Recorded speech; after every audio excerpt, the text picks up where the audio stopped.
Hürmetli qarindoshlar, Sharq Turkiston Surgundi hukumati televiziyasining xabarlar programmasida ko'rishinglarni qizg'in qarshi olamiz.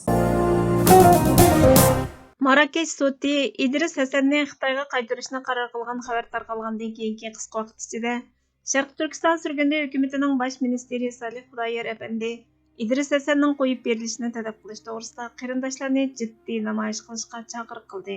Assalamu alaykum barliq Sharq Turkistonlik qarindoshlar. Aldı bilan ammanglarniki mush vaqtinglar xayrli bo'lsin. Bugungi so'zlashimning sababi balkim büyük qisminglar anglagan bo'lishinglar mumkin. O'tgan mush yozda 6-oyda 7-oyda İdris Hasan deb qarindishimiz Türkiye'den Marokko'ga borgan ve Marokko'ningki hukumati şu Interpol'ninki Xitoyninki Interpol'ni suiiste'mol qilish bilan qo'l qilib Xitoyga o'tkazib berish to'g'riliq qo'lga olindi va shunda ishlar bo'ldi. Tunugunki şu Marokko hukumatininki sudninki hukmiga nisbatan qarindishimiz İdris Hasanni Xitoyga o'tkazib bermoqchi bo'libdi. Shu qarorni chiqaribdi. Biz buni to'sash uchun, buni to'xtatish uchun qo'limizdan harakatlarni boshqa tashkilotlar bilan, xalqaro tashkilotlar, advokatlar va nurg'unchisi buni to'sash uchun harakat qilib boqdi va yana harakat qilyotdi. Bizningki eng oddiy qila oladiganimiz, masalan, shu Amerikadagi qarindoshlarniki besim silish uchun şu Marokko hukumatiga qo'yib berish uchun İdris Hasan qarindishimizni Xitoyga o'tkazib etmaslik uchun va qo'yib berish uchun namoyish qilishni to'g'ri ko'rdik. Bu namoyish aqmaydi, aqchi ko'kchi deganlar xato o'ylab qoldi deyman. Masalan, shuna deydiganlar bor. Necha qatam masalan Qatardagi bir qarindishimizni qaytarib etmiz degan vaqtda namoyish qilgandan keyin qalbilik qaytarib etmedi. Amerikaga keldi o qarindishimiz. Yani Uyg'ur qarindishimiz, yani boshqalarniki qaytarilib etishi yoki nimasi qilimizga vaqtlar tutgan qilingan vaqt namoyish qilgandan keyin shu davlatniki mayli elchixonasini oldida bo'lsa namoyish qilgandan keyin xil besim bo'ldi. Shuning uchun va biz shu ata İdris Hasan qarindishimizningki Xitoyga qaytarib etmaslik uchun şu Marokko davlatininki elchixonasi, Washington DC'dagi elchixonasida namoyish o'rinlashtirdik. Soat 11dan 12gacha, degan soat 11dan 12gacha. Orne şu Washington DC'deki Xitoy elchixonasidan o kadar yiroq emas. Hatta menimcha qilsa 200 metr kelgidek yerda. Shuning uchun barliq şu Washington DC'deki atrofdagi qarindoshlarimizninki bo'libmi şu faoliyatchilarninki, tashkilotlarninki, aqchi ko'kchilarninki, şu yerdagi u avam xalqimizningki Uyg'ur uchun kichik foydali qilish niyati bo'lsa va yoki shuning uchun harakat qilamiz deydiganlar bo'lsa, bir soat vaqtingizni chiqarib ata bu namoyishda qatnashib Marokko hukumatini tezdan qarindishimiz İdris Hasanni qo'yib berishini talab qilamiz, chaqiriq qilamiz va yana shu İdris Hasan qarindishimizni tinch holatda boshqa bir yerga, boshqa bexatar yerga, masalan, mayli Turkiya bo'lsin, mayli Yevropa bo'lsin, mayli Amerika bo'lsin, boshqa yerga o'tkazib qo'yishini talab qilamiz qarindoshlar.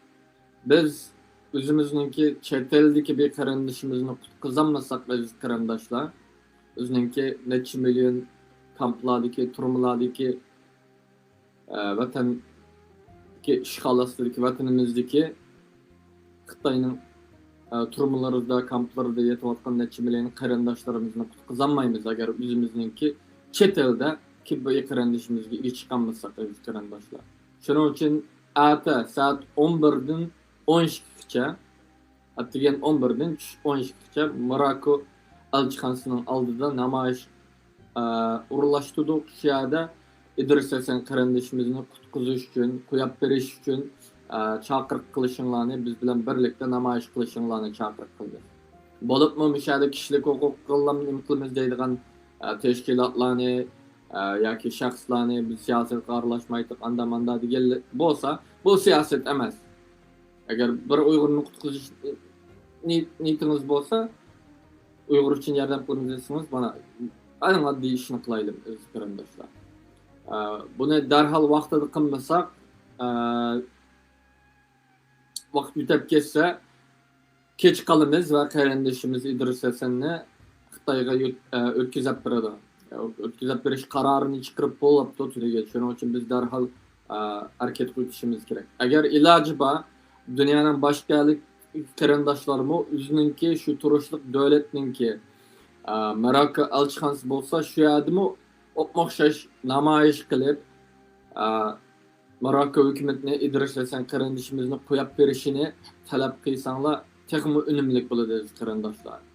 Shuning uchun men videoni taqib qo'yishinglarni talab qilaman va shu atrofdagi barliq qarindoshlarningki ata soat 11 dan 12gacha, soat 11 da kelib bo'lishinglar kerak. 11 da shu Maroko elchixonasining oldida kurashga nisb bo'lgan. Assalomu alaykum.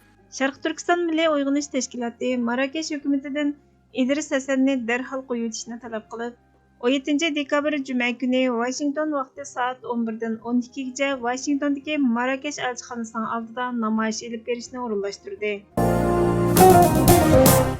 Amerika Demokratlar partiyasining vakili Jim McGovern va Cumhuriyetçiler partiyasining Kengash palata a'zosi Marco Rubio o'tgan bir yilda o'z palatasida ma'qullagan majburiy emgakning oldini olish qonun loyihasi haqida murassallashib kelishim hosil qildi.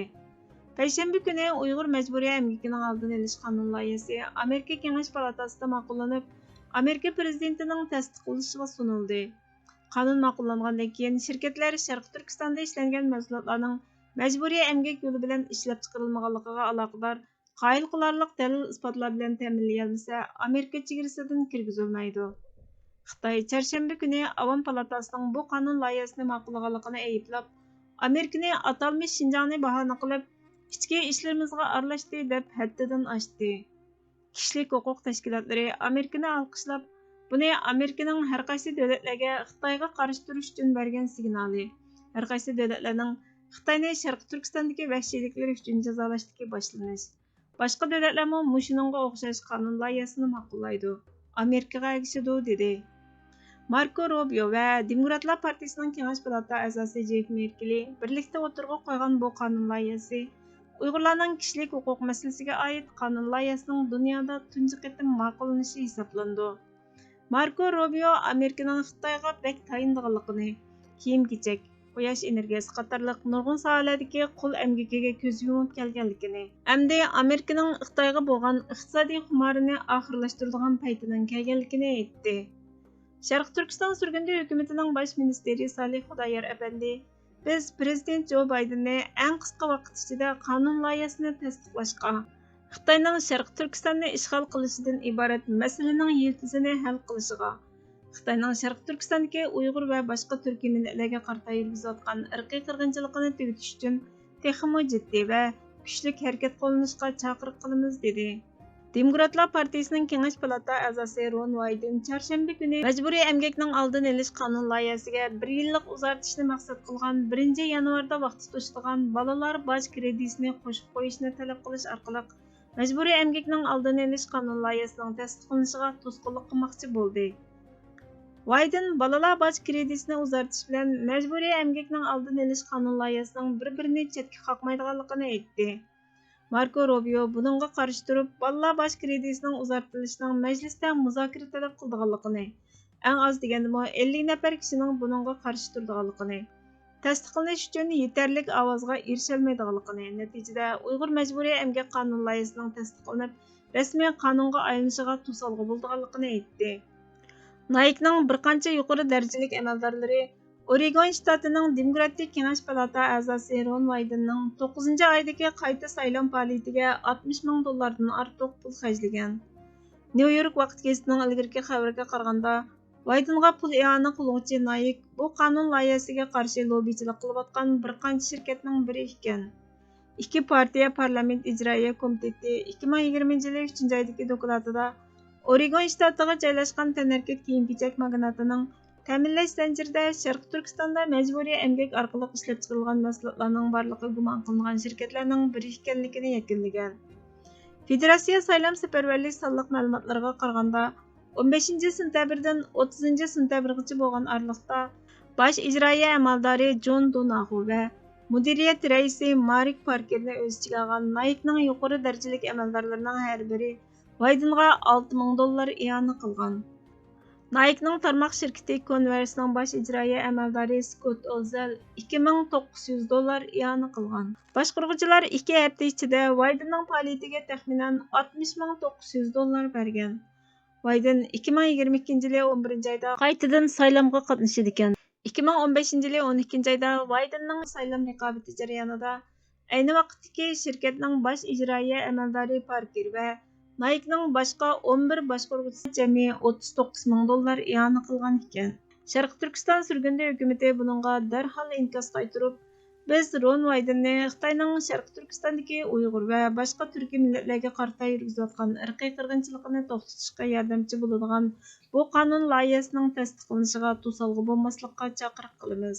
Biz siyosatchilardan masalamizga o'zlarining ichki siyosatini aralashtirib, putlakashang bo'lmasligini talab qilamiz dedi.